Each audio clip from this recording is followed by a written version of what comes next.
Detroit urban Detroit urban survival training. I can't. How you keep a straight face saying this? Hold on. Detroit urban survival. I just spit. Detroit urban survival training.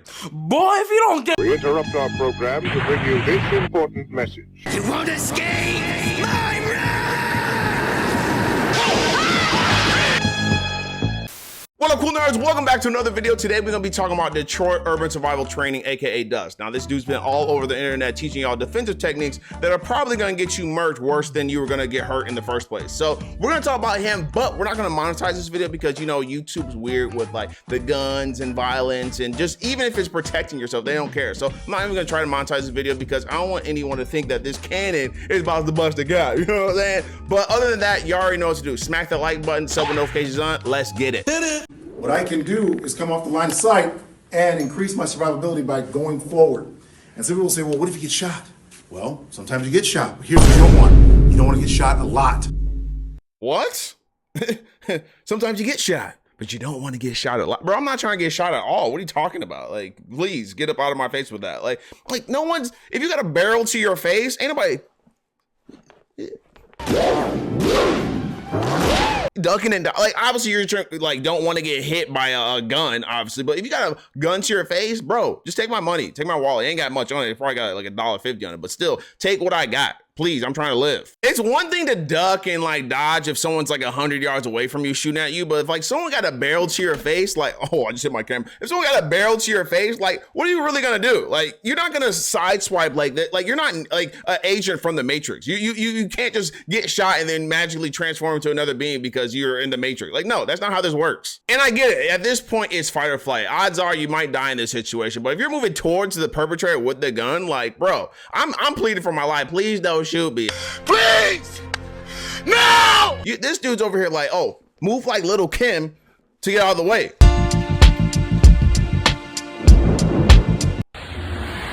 If I move, cut.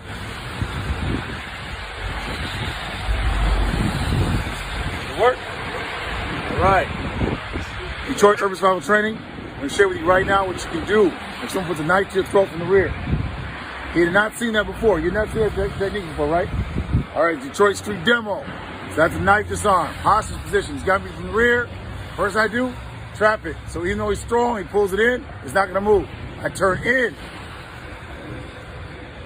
The weapon is trapped here inside my hand, and I have the weapon. And from here, you decide what you want to do next. Detroit urban survival training teaches you tactics that will increase your survivability.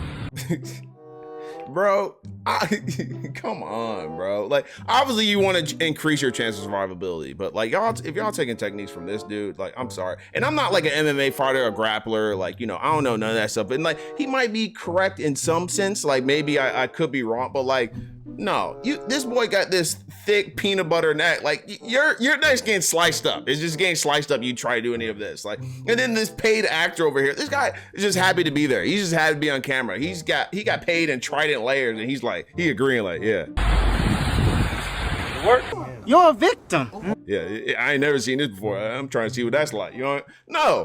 No, you're not doing this. This man twisted. He was like, yeah, I twisted his arm like, like, come on, bro. You ain't doing all this. Like, no, you do this, you're getting a machete to the neck, like it's a wrap. Call an ambulance! Call an ambulance! But not for me. Detroit urban survival training. We have this and other advanced training for you available in our level 3 protectorate memberships. We see you there. Yo.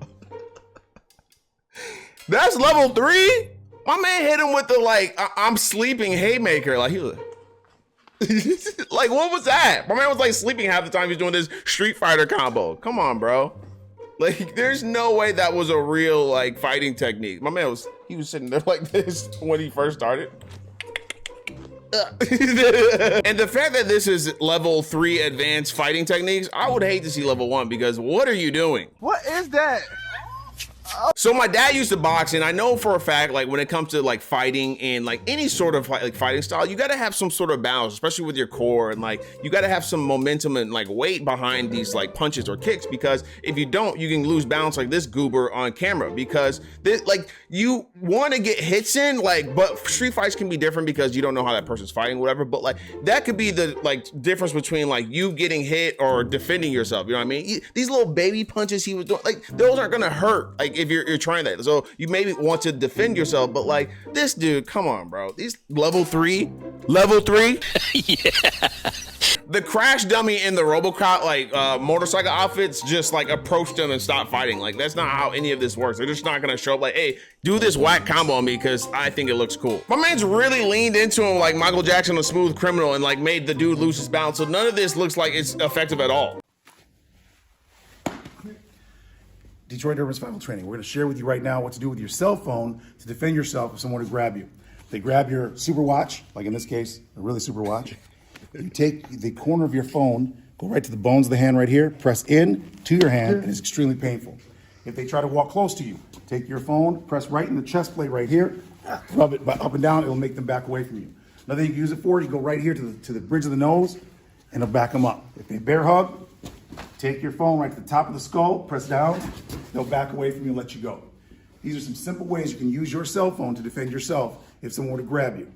Okay, so if you're in a situation, you got your phone in your hand, yeah, use it as a weapon, I get it, like, you know. But first of all, we just need to stop and think about why this dude has an iPhone 4S on his wrist. What type of watch this man said, a super watch? Come on, bro, what is that? Like, you got two phones for no reason. But honestly though, putting something like like something hard between like your tendons, like your bones between your hands, like that really does hurt. So I give him a little bit of props for this, you know. The dude even winced, like you can tell he'd be butchering his crash dummies in these videos. I feel bad for him, but oh well, like you got to teach these dust techniques. Hi guys, India here from Survivor Scouts. I'm going to show you what to do if someone grabs your water bottle. Now explain how I did that. Step 1, kick his knee. Step 2, pull. Run home to your crib.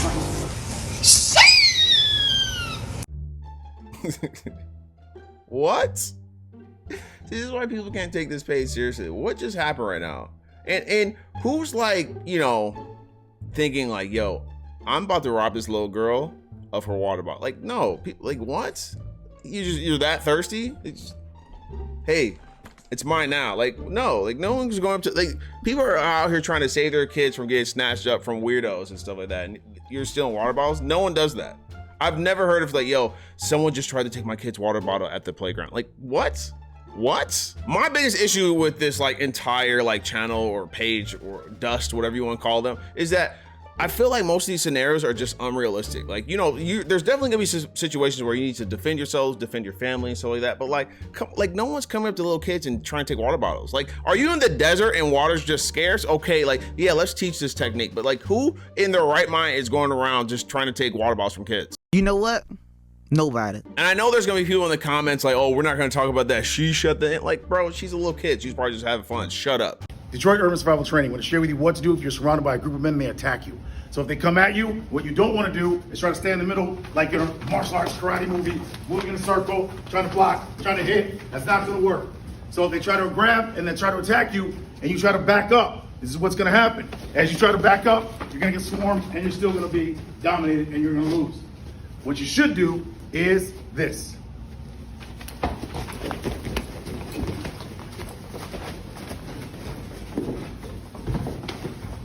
And as you can see, when you move in a circle around the crowd, you're able to attack each attacker individually. Like, how is this guy in business? Like, obviously, if you're about to get jumped, you got to do whatever you can. I'm running and people, you know what I mean? Like, you know, like, but if you're in a situation where these people are all on you, like, they're not going to act like putties from Power Rangers. Like, I'm guarantee you more of these people have like more than 2 like brain cells. Like, they're not going to be like, oh, this guy's shuffling around us. I'm confused. Like, the guy hit the wall in the bag. Like, no, that's not how this works, bro. And yes, this is probably one of the better ways to get out of that situation, like circling around, but you're not just Like, you're not going through the crowd like you're on Assassin's Creed. Like, this is not how this works. And the one thing he said correctly is like, don't try to fight these dudes. It was like 10 versus 1. Like, you're gonna get whooped, right? Like, I don't care who you are, right? And that's cool. But the thing is, like, when he said the realistic way, like, you know, you want to just circle around them, like, blah, blah. It's not realistic because these dudes aren't throwing punches. He's throwing them into each other like, you know, they're like NPCs off of like video games. Like, no one's gonna like be able to do all this, and these people are just gonna get confused because you're circling around them. You're gonna get whooped. There's 10 dudes versus 1. Like, out of these 10 dudes, 5 of these dudes are competent. You know what I mean? You're not Batman. You don't have prep time. You need to just run. Like, you're not gonna circle around these dudes and shuffle them like a deck of cards, and they're just like gonna be cool about it. You know, they're gonna be throwing punches, kicking you, tossing you on the ground. Like, you're gonna get kicked in your head. Like, bro, no, get out of there, run. Detroit Urban Survival Training, we're going to share with you some of the ways that we have used to break apart violent aggressors who do not want to back away. In this case, neither one of them is a victim. They're both aggressing. We're going to come in, our hands go here, right to the face, right to the nose, or to the eye, heel down. And this is an intelligent option that will help you create safety for you and your family no matter where you live in the world. Create safety for you and your family. You're putting yourself in danger. You know what I mean? Like, I'm sorry, this is the epitome of minding my business. If 2 people are fighting and I ain't got nothing to do, I don't care if I know them, they're fighting, you don't get in between. That's why I hate when, like, especially when women try to split up fights and then they end up getting hit. Like, obviously, like, they're swinging, like, no, you're not just, like, what are you, like, come on, bro. Like, this is how, when you get third partied on like video games, and then all of a sudden, or when you're the third party on video games like Call of Duty or Apex Legends and stuff, and then they focus on you. Now you getting beat up. For what? Because you didn't mind your business? Like, come on, bro. This is not realistic either. Like, if I see 2 people fighting, like, I'm like, first of all, there's way too much like gun violence out there for me to like, oh, like, hey, let's split this up. Like, if I know them, I guess like I'm gonna try to like split them up and, you know, calm down, like whatever. But like, people don't be minding their business. Like, people, like, when it comes to like domestic violence and all this stuff, you know, you see people on the street. I've seen way too many articles of people trying to like protect someone and then they end up getting killed. Like what? Like, what are you gonna do? Like, if people are fighting each other though, like, come on, bro. I'm not trying to split up nothing. I'm gonna be on there like recording the entire thing, world star. Detroit Urban Survival Training. I'm going to share with you one of the ways that we've had to use to separate fighters in situations where we couldn't separate another way. So when they grabbed up, they're really hard grabbing each other, and we try to separate them another way. If it's not possible to peel them out, you grab the base of the skull as deep as you can and crush the skulls together. And when you do that, they'll want to let each other go, and then you can extract the one that's most aggressive first and create safety wherever you are. Detroit Urban Survival Training, sharing with you tactics and techniques that will make it possible for you to create the safest environment for you and your family safely. This dude just be adding extra words like you're trying to fill up an essay at the last minute, or it's like 1,000-word essay and you're like at 999. Like, bro, you know what? Like, another one. Like, no one's going up to fighters and squeezing their heads like grapes together and like, hey, stop fighting. Like, come on. Like, your head's hurting now. Like, come on, get these fake skull crusher like techniques up out of here. No one's doing this. If people are fighting in your house and you're trying to split them up, like, cool, whatever. But like, it's a safe environment. Like, bro, mind your business. Let them fight it out. When someone get knocked out, then you hopefully can split it up then. You know what I mean? But like, come on, bro. Ain't nobody putting themselves in these situations ever. Like, these are supposed to be self-defense techniques, not, hey, let me stop random fighting like in the street. I also feel like he be straight up abusing like the people that be in his videos. Like, this man was really squeezing their heads like, ugh. And crush the skulls together. Come on, bro. You need to relax. Dude's almost lost the eardrum just from doing that. Detroit Urban Survival Training. Detroit Urban Survival Training. Detroit Urban Survival Training. Detroit Urban Survival Training. So this dude always says Detroit Urban Survival Training, like in the beginning or after like a weird technique, whatever. Like, that's his catchphrase. You know, he's trying to like promote his business or whatever, right?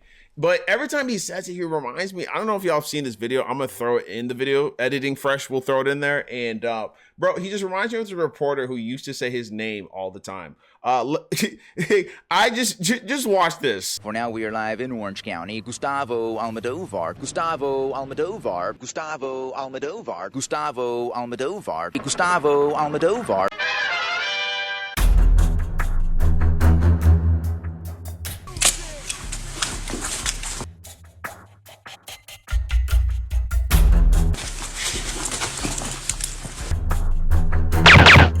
Detroit Urban Survival Training.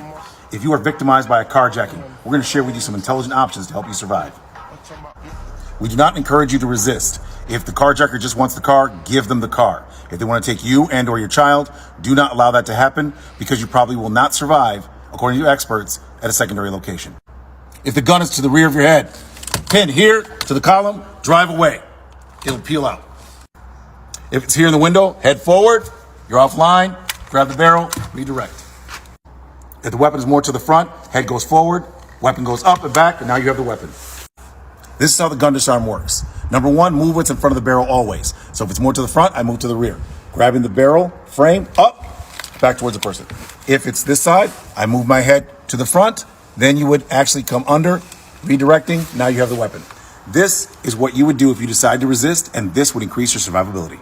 Okay, like, hear me out, y'all. Like, I get the vision, but like the execution of it, like, come on, like, and also you got to realize there's hundreds, if not thousands, of scenarios when someone pulls up, like tries to carjack you or just pulls a gun on you when you're in your car. Like, okay, say these techniques do work, right? What about the techniques you need to know if the car is like out of like arm's reach of the gun? You know what I mean? So what are you gonna do then? You know what I mean? What's the technique for that? So it's like, there's different situations in all these. If the person has a gun to your temple, maybe these might work. I feel like you're still gonna get blasted and see the heavenly gates, but like, come on, bro. Like, somebody with like lightning speed, like, and maybe if you get instant transmission behind the person, you're just gonna get shot in the head, you know. And obviously you don't want to be in these situations either, but like, you know, if your state has some concealed carry laws, like, you know, fumble through your wallet and then pull out some money, then blast them, because that's not what you're really pulling out. But like, further, I just feel like these techniques there needs to be more than these scenarios. He needs to show like, what if the guy is like actually 5 feet away from you? Because you don't need to be this close to threaten somebody with a gun. Like, you can still be 10 feet away, and you know what I mean? It's no. Like, if I got a gun to my, like, he said, like come on, bro. You dead. I'm dead. Like, anything I just moved, I'm dead. Come on. And like I said before, anybody with competence and more than 2 brain cells, you try to do any of this stuff, and this is what's gonna happen. Detroit Urban Survival Training. We're going to share with you what to do if someone abducts you and they're sitting in the back seat with a weapon to the side of your skull. Are all nerds as good as you?